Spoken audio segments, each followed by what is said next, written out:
So ఇంత ప్రభావం చూపుతున్నప్పుడు ఈ సోషల్ మీడియా రిపోర్టర్ వాళ్ళు ఏమంటున్నారంటే ఆ రోజు ఏ మెయిన్ స్ట్రీమ్ మీడియా ఈయనను హీరోగా చిత్రీకరించింది. అవును, ఈయన ఓటు నోటు కేసులో కానీ అంటే అందరు చేసేది ఈయన చేసిండు.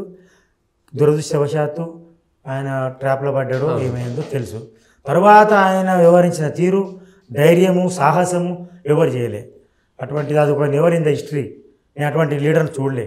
తర్వాత పోరాడి పోరాడి ప్రభుత్వానికి ఎదురొడ్డి పోరాడిన వాళ్ళను, నిలబడ్డ వాళ్ళను, కలబడ్డ వాళ్ళను జనం ఆమోదిస్తారు. నిలబడి కలబడి పోరాడిండు కాబట్టి ఆయన ఆమోదించి ఆయన ముఖ్యమంత్రి అయింది. ఈ ఫ్రంట్ లైన్ మీడియా ద్వారా లేకపోతే తను నమ్ముకున్న మీడియా ద్వారానో లేకపోతే కొంతమంది నమ్ముకుంటారు. అది కొంతమేరకు ప్రభావం చూపేది. అట్లనే చేస్తే అసలు చంద్రబాబు నాయుడు ఎప్పుడు ఓడిపోవద్దు, మీడియా వల్లనే గెలుస్తారనుకుంటే చంద్రబాబు ఎప్పుడు ఓడిపోదు, రాజశేఖర్ ఓడిపోదు, అసలు కేసీఆర్ ఓడిపోనే వద్దు. అసలు కేసీఆర్ మీడియా కొంత ప్రభావం చూపుతుంది కానీ మీడియా వల్లనే అంటే తీన్మార్ మల్లన్న కేసీఆర్కి వ్యతిరేకత ఉంది, అది ఆయన అగ్నికి ఆజ్యం పోసిండు. కానీ తీన్మార్ మల్లన్న వల్ల మాత్రమే ఓడిపోయిందంటే కాదు, అనేక దాంట్లో వాయిస్ అయిపోయాడు. వాయిస్లెస్ పీపుల్ వాయిసా లేకపోతే వాయిస్లెస్ పొలిటికల్ లీడర్ల వాయిస్ అయిపోయింది. అట్లా 100 మంది ఉన్నారు, 100 దాంట్లో ఆయనది ఒకటి అయిపోయింది అంతే. ఇప్పుడు మనకు ప్రత్యక్ష ఉదాహరణ ఉంది ఇక్కడ కనబడుతుంది. అక్కడ ధ్రువరెడ్డి ప్రత్యక్ష ఉదాహరణ ఉన్నాడు.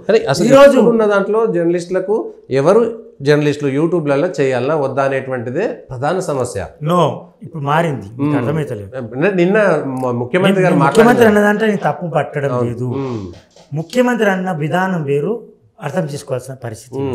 ఆయన ఏదో జర్నలిస్టులకు ఇళ్ల స్థలాలు ఇచ్చిండ్రు, లేకపోతే ఆయన మొన్న మాట్లాడిన మాట ఒక అద్భుతమైన విశ్లేషణ.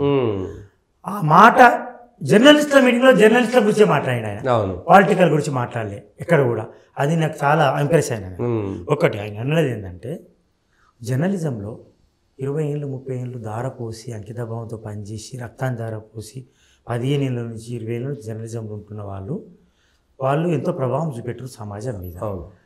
వాళ్ళు ఒకటే అయిపోయినారు, జర్నలిస్ట్ కాకుండా జర్నలిజం చరిత్ర లేకుండా ఎక్కడ పని చేయకుండా కంటెంట్ రైటర్లమని లేకపోతే యూట్యూబ్ అని ఒకటి మెడల్ వేసుకొని వస్తున్నారు.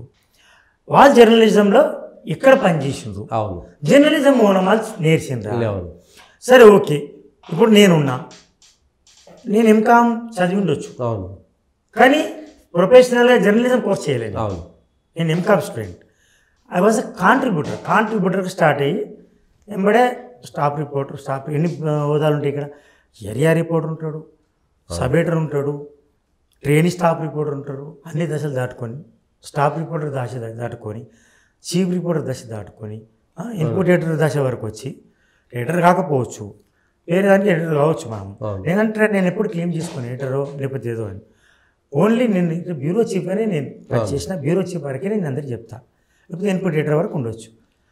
మనం తగిలించుకున్నంత మాత్రాన ఎడిటర్ కాలేదు. ఇప్పుడు ఒక విషయం చెప్తున్నా, దారిన పోయేటోళ్ళు యూట్యూబ్ వేసుకొని వస్తున్నారు అన్నాడు. ఆయన నీ గురించి మాట్లాడలే. పొలిటికల్ వాయిస్ వల్ల నువ్వు ఒక 15 ఏళ్ళు పొలిటికల్ లీడర్గా రిపోర్టర్గా ఉన్నావు. నాకంటే ఎక్కువ నీకు పొలిటికల్ అనాలిసిస్ తెలుసు. ఎందుకంటే నేను కాన్స్టెంట్గా నేను పొలిటికల్ కాదు. నేను అన్ని గ్లోబల్ నుంచి అన్నీ రాసుకుంటూ వచ్చాను. అంటే అందులో జాకాఫాల్ అన్నట్టు అన్ని రాస్తా, పర్యావరణం మీద అన్ని రాసి నువ్వు పొలిటికల్కు స్టిక్ అనే ఉన్నావు. పొలిటికల్ వాయిస్ పెట్టినావు 15 years ఆఫ్టర్ 15 years తర్వాత. You have some basics. ఒక పత్రికలో సాక్షి పత్రికనా ఇంకే పత్రికనా ఒక బేస్ ఉన్న పత్రికలో పనిచేసారు, లీడింగ్ పత్రికలు. అందులో కష్ట నష్టాలు, ఎడిటింగ్ ఎట్లుంటుంది, ఏ వార్త ఏ లైన్ దాటవద్దు, డిఫమేషన్ అంటే ఏంది, డిఫమేటరీ న్యూస్ అంటే ఏంది, అంటే ఇప్పుడు అలిగేషన్స్ ఎట్లా చేయాలి, బిట్వీన్ లైన్స్ ఏందని తెలుస్తుంది. ఈ బిట్వీన్ లైన్స్ తెలిసిన వాళ్ళు, కొంత ఎక్స్పీరియన్స్ ఉన్న వాళ్ళు యూట్యూబ్ పెట్టుకొని నడిపిస్తే డజంట్ మ్యాటర్. ఆయన అందరి గురించి అనలేదు, నేను బాగా అర్థం చేసాను. అంతర్లీనంగా ఇన్ బిట్వీన్ లైన్స్ చూసుకోవాలి మనం. ఆయన అన్నది ఏంటంటే అనుభవం లేనోళ్ళు జర్నలిస్ట్ అంటారు, అనుభవం ఉన్నోళ్ళు జర్నలిస్ట్ అంటారు, కంటెంట్ ఉన్నోళ్ళు జర్నలిస్ట్ అంటారు, కంటెంట్ లేనోళ్ళు జర్నలిస్ట్ అంటున్నారు. ఫర్ ఎగ్జాంపుల్ సపోజ్ వెనకూడంగల్లో అనిల్ వచ్చు అని అంటే దట్ మేబీ పొలిటికల్, అంటే ఆయన ఏంటి మాలపై ఇంటెన్షన్, పొలిటికల్ ఇంటెన్షన్తో చేసిన అంటారు. వాళ్ళు కూడా జర్నలిస్టే, వాస్తవానికి జర్నలిస్ట్గా పనిచేసిన వాళ్ళు. దేనికి పనిచేసిన వాళ్ళు ఒక కేసీఆర్ పత్రికకు అట్లా మనం ఇంకో పత్రికకు పనిచేసిన వాళ్ళు న్యూట్రల్గా పనిచేసిన వాళ్ళు కాదనేది ఆయన వాదన. అవును ఆయన పత్రిక ఎస్ ఎగ్జాక్ట్ గా అదే తీసుకుంటే గనక నువ్వు కమ్యూనిస్టు పత్రికలకు కరపత్రికలకు పనిచేసిన వాళ్ళు సీనియర్ జర్నలిస్టులు అయ్యి ఇవాళ నీ ప్రెస్ అకాడమీ చైర్మన్ అయినటువంటి వాళ్ళు కూడా అదే కమ్యూనిస్టు పత్రికలకు కరపత్రికలకు పనిచేసినటువంటి వాళ్ళు జర్నలిస్టులు అయినప్పుడు వీళ్ళు ఎట్లా కాదు?